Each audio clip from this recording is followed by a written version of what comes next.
He said, yeah. He said, I love that. And I saw it in him. I had never ever mentioned it to him before. Scott Cross was working for me at the time. Can remember it. I told Richard to meet me in Los Angeles. There was an auction at Sedgwick Tool in Burbank. I met him, rented a car, drove the auction, and bought 2 presses. And now I use a hot header. Today, non-ferrous is known as Nevada Bolt Manufacturing. Mike McGuire will kind of remember some of the couple of the first shows when he first started showing Columbus, where I had the good-looking girls there. What were we giving away? I forget. Oh, decks of cards at the show. Anyway, in 1974, the older people will remember we're having a little bit of a crunch. Fasteners were getting pretty hard to get, and all of us were kind of scurrying around. Well, I happened, as I was cleaning out my desk, find a little letter that I wrote. I'll read it to you. It's dated March 6, 1974, to our valued customers, the Fastener Dilemma. Pell-Mell Supply has strived for the past 10 years to provide quality and service for all of your fastener requirements. Our corporation supplied domestic fasteners during the past 10 years, and foreign manufactured fasteners were lower in price but remained competitive even though we worked on a lower profit margin. The tide has turned, and foreign fasteners are now 25% to 35% higher than domestically manufactured fasteners, especially nuts. Reading the above tends you to believe that dealing with Pell-Mell Supply was a smart decision by your purchasing agents. I, Mel Kirsner, president of Pell-Mell Supply Incorporated, foresee the supply of fasteners rapidly decreasing with prices rising at an alarming rate. Only 2 domestic manufacturing corporations still produce grade 2 cap screws, machine bolts, and nuts in any quantity. They are Russell Birdsall and Ward and Buckingham Steel Corporation. RB&W will only sell our corporation in San Diego County. And due to the steel shortage, RB&W indicated over half of their accounts in the Western United, eliminated over half of their accounts in the United States, and also put their existing 85 accounts on allocation. Some of you can probably remember them doing that. Our corporation's allocation from RB&W was for 70 tons for 1974.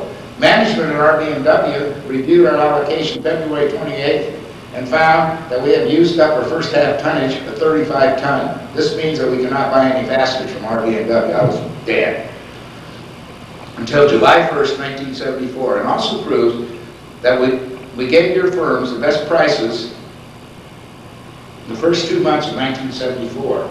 Bethlehem's allocation to our corporation was 108 tons. This is really great, but the supply at Bethlehem is absolutely horrid, and they will not accept any orders for the third quarter. Our corporation cannot figure what path to ensue. It appears that we will have to turn to foreign fasteners and in turn increase your cost from 30 to 50%. The above increases will not apply to grade 8 stainless, vanilla, brass, or any screws. Steel nuts will increase the most, followed by flat washers, flat and lock washers. Other items will increase but at a lower percentage. Thank you for your patronage. So anyway, I did that, and 2 months later, I was really perturbed, and I again sent out a letter. I don't have that one, couldn't find it, or didn't make any copies of it, and told all of my customers that I was closed. And I put a sign on the front door that said, closed for inventory. I then proceeded to take my phones out and get new phones. And I sent 250 accounts my new unlisted telephone number, telling them that not to give it out to anybody. It was like, you're really lucky to buy nuts and bolts. And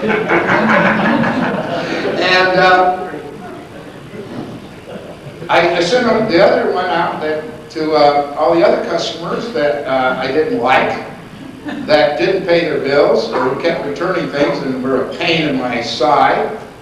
That I would no longer be able to sell them. And the 250 accounts that I said to call were fine, and it really worked out well. And I got rid of everybody I hated, which I did, you know. And Bob Lehman's laughing. I made all salesmen come in the back door where they should come in. They shouldn't be allowed to come in the front door. And it worked. It absolutely worked. I could really go on, but this takes you, more or less to my history in the fastener business. But the proudest thing that happened to me in the fastener business was when Haynes Stellite asked me at Nevada Bolt Manufacturing to make the fasteners for the Statue of Liberty. And they said the material was beryllium 255. I had never heard of the material. I looked it up. It is listed. And they sent me the round bar, and my company manufactured the fasteners for our proud lady that so many of your great-grandparents saw when they first came into our country. Beryllium 255 will change in color, and it's one of the things that, the ladies got sort of, I guess, a greenish tinge to it, to a degree. And the bolts were 17 millimeter. I brought one with me, and then I got to go back east and have dinner with Mayor Koch, but I had to pay for my own plane ticket, and wear a suit and tie, which I did enjoy. So anyway, to sum it up, how much more time do I have? An hour. Anyway, I'll try to sum it up real quick here. It's actually in France that the fastener business really originated on any scale where they used machinery. There was a guy back there by the name of Beeson, I guess, in 1569 that contrived a screw cutting edge that he could install on a treadle lathe. Most of our equipment when we started in this industry, or when the fastener industry started with treadle operated machinery. Actually, this device was used until 1641 when somebody by the name of Hindley of York, England, finally improved the device. So his device for cutting these edges on the bolts actually stood pretty close to 100 years, which is amazing that no one else in the field with it. And then at that time, all your bolts were made by hand on an anvil, formed, and then the threads, I can't even pronounce it, heads of threads, were, no, the threads were put on with a filing process. Between 1760 and 1840, many machinery patents were issued in England, but the only one worthy of mention is that of Miles Berry, which was dated in 1837, which was for a gimlet-pointed screw, which most of our modern machines still use as the basis for their design. The first American patent was in 1798, and others followed that were developed into today's shavers, slaughters, threaders, and so forth. Cold forming was established in, I can't even pronounce it, Ramapo, New York, in 1798 at Pearson's Iron Works, and improvements were made in 1836 when Ramapo Iron Works was formed, and the first cold-headed wood screws were made. Michael Rugg of Marion, Connecticut, in 1842 patented the first machine for turning heads on carriage boats. In his blacksmith shop, he sold carriage boats at an average of 16 cents each.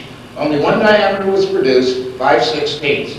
In 1840, Rugg formed a partnership with Martin Barnes and built the first boat and nut factory in America.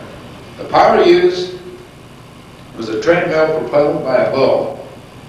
They employed 6 men who produced 500 carriage boats per day, costing $12.50 per thousand, which they sold or exchanged for money or goods at $33 per thousand. He had a hard time getting rid of his bolts because they were too beautiful. Everybody thought they were counterfeit. They said they were pot metal, and he would hit them with a hammer. They still wouldn't break. But he was really one of the pioneers in the United States in forming the fastener business. He also invented the rounding press and tail screw reverse solid die thread cutting lathe. In 1884, AP Plant Company issued a printed price list on a 4x6 card and packaged bolts and nuts into brown paper bags. They were the first one. Mike, can you get one of those bags? I want it. In 1852, Russell Birdsall Ward of Portchester, New York, introduced stove bolts and rods for stove manufacturers in upstate New York.